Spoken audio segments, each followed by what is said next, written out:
Hello everyone.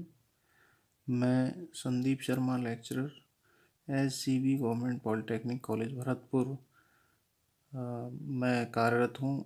आज मैं आपको 106 अप्लाइड मैकेनिक्स में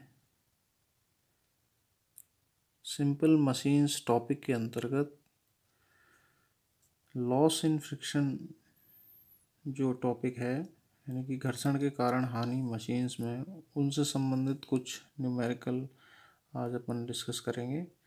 तो इसमें सर्वप्रथम पहला न्यूमेरिकल क्या है वो देख लेते हैं।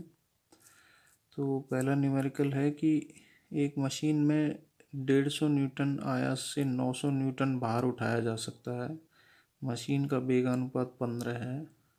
मशीन की दक्षता तथा घर्षण के कारण आयास तथा भार में क्षति या हानि ज्ञात कीजिए।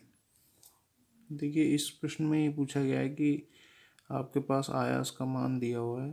तो जो दिया हुआ है वो अपन पहले लिख लेते हैं। P बराबर 150 न्यूटन, भार W दिया हुआ है, W बराबर 900 न्यूटन, और VR यानी कि वेग अनुपात दिया हुआ है। अब आपसे कहा गया है कि सबसे पहले तो मशीन की दक्षता निकालिए। तो मशीन की दक्षता का जो फॉर्मूला होता है वो होता है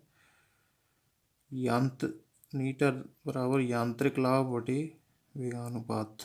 तो वेगानुपात तो VR हमने लिख दिया, और यांत्रिक लाभ को हम लिख सकते हैं W बटे P, यानी कि भार बटे आयास। तो W बटे P VR ये नीटा का फॉर्मूला हो गया। तो हम इसमें पुटअप कर देते हैं। W का मान दिया हुआ 900, फिर हमें 150, P का मान, फिर VR 15 गुणा 100।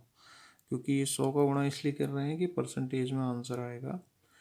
तो जब हम इसको सॉल्व करते हैं तो हमारे पास आता है 40%। तो इस मशीन की दक्षता 40% है। अब आगे का पूछा गया है कि घर्षण के कारण आयास तथा भार में हानि ज्ञात कीजिए। तो अब हम देखते हैं कि क्या हानि होगी। तो सबसे पहले हम देखेंगे आदर्श मशीन के लिए आवश्यक आयास क्या होता है। तो आदर्श मशीन के लिए चूँकि हमारे पास फॉर्मूला नीटा बराबर W बटे PVR होता है, परंतु नीटा का मान 1 होता है आदर्श मशीन के लिए, अतः हम यहाँ 1 रख सकते हैं। तो PVR अपॉन W बटे PVR इक्वल टू 1 यहाँ पे रखा। तो P का मान यहाँ से आ जाएगा W बटे VR। तो ये रख दिया हमने। W दिया हुआ है 900, VR है, वेगानुपात है 15, तो हमारे पास 60 न्यूटन। तो आयास का मान आ जाएगा 60 न्यूटन। तो ये हमने वो आयास निकाला है जो जो भार 900 को उठा देगा। तो इस प्रकार से हम निकाल सकते हैं घर्षण में हानि या आयास के लिए आयास में हानि क्या हो जाएगी। अब जो हम यूज़ कर रहे हैं वो 150 कर रहे हैं, और अभी हमने 60 निकाला है। तो 150 माइनस 60 इक्वल टू 90 न्यूटन। तो हमारे पास 90 न्यूटन की हानि हुई आयास में। अब भार में भी हम हानि देख सकते हैं, क्योंकि वहाँ तो हमने 900 न्यूटन उठाया था 150 इससे। यदि हम 150 न्यूटन आयास से, यदि हम इस 150 आयास से अब भार की गणना करें आदर्श मशीन के लिए, तो क्या होगा। इसी फॉर्मूले से हो जाएगा कि P बराबर W बटे VR। तो इस फॉर्मूले में हम निकाल सकते हैं आदर्श मशीन से 150 न्यूटन आयास से उठाए जाने वाला भार क्या होगा। वो होता है W बराबर P इंटू VR। यहाँ से हो जाएगा। तो हमने निकाला P का मान 150 है और VR वेगानुपात 15 है, तो गुणा किया तो 2250 न्यूटन भार आदर्श मशीन में इस 150 आयास से उठाया जा सकता है। तो यानी कि अब भार में हानि क्या हो जाएगी। भार में हानि हो जाएगी 2250 माइनस 900, यानी कि 1350 न्यूटन की हानि हुई। तो ये हमने देखा कि इस सवाल में हम भार में हानि तथा आयास में हानि का कैलकुलेट कर सकते हैं। अगला सवाल जैसे हम लेते हैं, तो हमारे पास है कि किसी यंत्र का वेगानुपात 30 है, 5 तथा 12.5 या 12.5 न्यूटन से क्रमशः 17.5 न्यूटन तथा 130 न्यूटन के भार उठाए जाते हैं। तो 82.5 भार उठाने के लिए आवश्यक आयास ज्ञात कीजिए तथा घर्षण में नष्ट आयास की गणना कीजिए। यानी कि हमारे पास दो आयास के मान दिए हुए हैं। और 2 भार के मान दिए हुए हैं और वेग अनुपात का मान दिया हुआ है। तो हम देख सकते हैं कि हमें 82.5 भार उठाने के लिए आयास कैलकुलेट करना है। तो हम यहाँ यंत्र का नियम लगाएंगे क्योंकि यहाँ 2 वैल्यूज़ दी हुई हैं। तो P यंत्र का नियम कहता है P आयास P बराबर होता है M W, यहाँ भार है, प्लस C, यानी कि यंत्र के नियम से। तो हमने P और W के मान रख सकते हैं। 2 दिए हुए हैं 5 न्यूटन, M गुणा 17.5 न्यूटन इसके लिए, प्लस C, और 12.5 इक्वल टू M गुणा 130 न्यूटन प्लस C। तो ये 2 समीकरण हमें इसमें प्राप्त हो गए। अब हम इन दोनों समीकरणों से सॉल्व कर सकते हैं, यानी कि इसमें से या तो ये घटा दीजिए, एक में से 2 में से एक, तो आपके पास m बराबर 1/15 आ जाएगा। फिर m की वैल्यू इसमें कल रखेंगे पहले समीकरण में या दूसरे में, तो आपको c का मान भी 23/6 आ जाएगा। तो ये वैल्यूज़ अब हम इक्वेशन प्राप्त कर सकते हैं इससे। p बराबर है एक्चुअल में 1/15W प्लस 23/6, ये है, ये समीकरण 3। अब हमें पूछा गया है कि W बराबर 82.5 रखने पर, तो W बराबर जब हम 82.5 यहाँ पे रखते हैं, यहाँ पे, तो 1/15 गुणा 82.5 प्लस 23/6, ये कैलकुलेट किया गया तो ये आता है 9.33 न्यूटन। यानी कि 82.5 भार उठाने के लिए हमें आयास की आवश्यकता 9.33 न्यूटन होगी।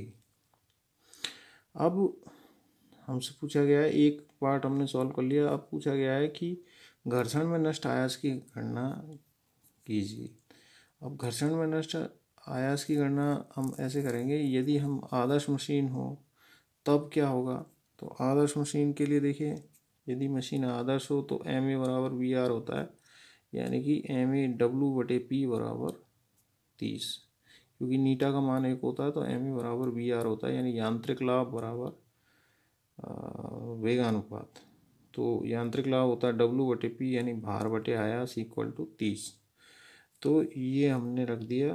अब W बराबर 82.5 रख दें यहाँ पे, तो P का मान आ जाएगा, P का मान आएगा 2.75 न्यूटन, यानी कि 82.5। आदर्श मशीन में यदि W बराबर उठाना है तो हमें 2.75 न्यूटन आयास लगाना होगा। तो अब आयास में क्या हानि होगी, आयास में हानि जो हुई है वो होगी, घर्षण में नष्ट आयास क्या होगा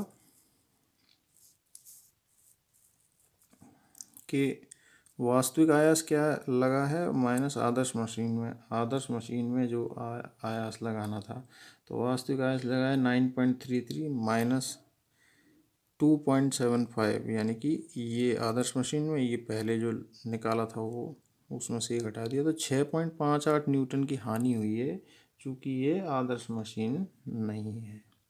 तो इस प्रकार हम नष्ट आयास की, घर्षण के कारण नष्ट आयास की गणना कर सकते हैं।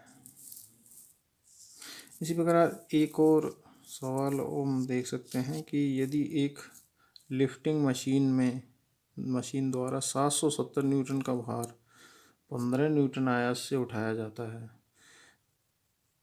तो यदि उपरोक्त भार पर दक्षता 60% हो तो वेग अनुपात ज्ञात कीजिए। और इस मशीन द्वारा 25 न्यूटन आयास से 1320 न्यूटन भार उठाया जाता है, तो दक्षता ज्ञात कीजिए तथा उस मशीन की अधिकतम दक्षता भी ज्ञात कीजिए। तो दक्षता ज्ञात कीजिए तथा इस मशीन की अधिकतम दक्षता भी ज्ञात कीजिए। हमें ये केस दिया हुआ है, हम आंसर लिख लेते हैं। हमारे पास 2 आयास के मान दिए हुए हैं, फिर W है, यानी कि 15 आयास से 770 न्यूटन उठाया जाता है 15 न्यूटन से, दक्षता हमारी 60% है। यदि 25 न्यूटन आयास से 1320 न्यूटन भार उठाया जाए तो दक्षता क्या होगी, हमें ये निकालना है।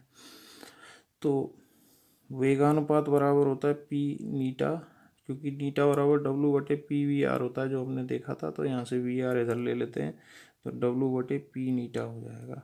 तो W यानी 770 दिया हुआ है, 15 ये दिया हुआ है, और नीटा हमें 60% यानी कि 0.6 दी हुई है। तो इसको हमने रख लिया इसमें, तो हमने कैलकुलेट किया तो हमारे पास वेग अनुपात आता है 85.55।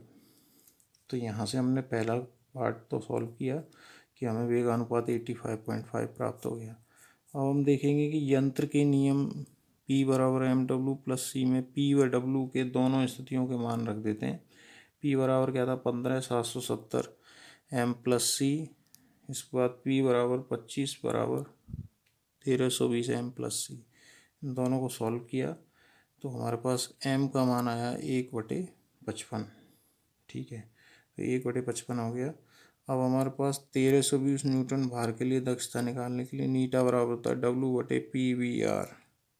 W का मान 1320, P का मान 25, VR हमने पहले निकाल ही लिया था अभी, तो उससे हमने गुणा 100 कर दीजिए तो 61.71%। तो अब दक्षता क्या हो गई 61.71%। अब अधिकतम दक्षता यदि हमें निकालनी है तो अधिकतम दक्षता का फॉर्मूला होता है 1/mVR, यानी कि m का मान जो हमने यहाँ भी निकाला था 1/55 हमने रख दिया और VR वेग अनुपात है ही, तो ये हमने कर दिया गुणा 100। तो हमारे पास आया 64.28%। तो हमारे पास जो अधिकतम दक्षता आई वो 64.28% है। तो इस सवाल से हमने देखा कि अधिकतम दक्षता कैसे निकाल सकते हैं और एक पर्टिकुलर भार पर कितनी हम अधिकतम दक्षता निकाल सकते हैं। तो इस सवाल के बाद हम और एक और सवाल देखते हैं जो कि ये कहता है कि यदि एक भार उठाने वाली या लिफ्टिंग मशीन के आयास से 3000 न्यूटन भार उठाती है, यानी कि 100 न्यूटन के आयास से 3000 न्यूटन भार उठाती है, तो इस मशीन का वेग अनुपात 40 है, तो क्या यह मशीन परिवर्ती है?